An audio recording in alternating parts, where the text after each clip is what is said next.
Like કરો, subscribe કરો. Good morning, કેમ છો બધા? મજામાં? સ્વાગત છે તમારો મારા નવા બ્લોગમાં. અને આપણા 30 દિવસના ડેલી બ્લોગ ચેલેન્જનો આજે છે ત્રીજો દિવસ. સવારમાં આવી ગયા ભેંસું હાટું લીલી જાહેર વાટવા.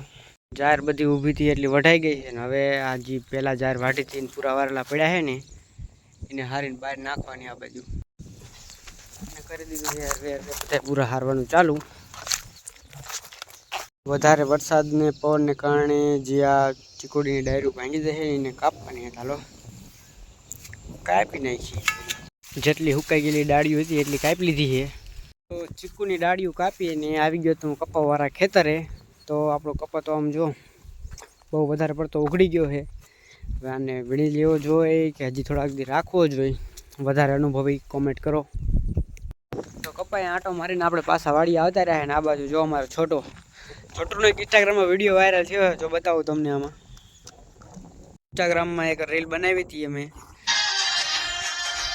9700 વ્યૂ આવી ગયા છે. તો તું શું કહીશ આના માટે?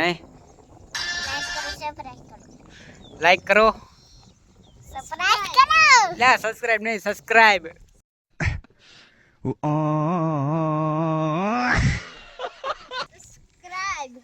શું કરવાનું છે? શું કહેવાનું?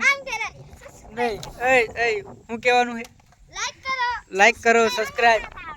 એમ નું હાલે. લાઈક કરો, સબસ્ક્રાઇબ કરો. લાઈક કરો, સબસ્ક્રાઇબ કરો. એકવાર કહી દે.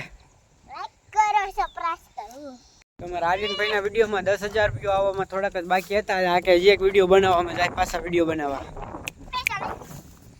આ બાજુ હું ને આર્યન વિડીયો બનાવવા આવ્યા હતા અને આ બાજુ જો આર્યનના પપ્પા ઈકડ અંબોરે શેઠે. તો અમે મગફળીમાં વિડીયો ઉતારી લીધો છે અને હવે જાય. અરે એટલે તારા નકરો એક જ ડાયલોગ કોઈ વારી ઘડીએ ઘરે. બીજું કઈ આવડે તને? તું કયો વિડીયો? કયો? तुझे कुछ नहीं पता?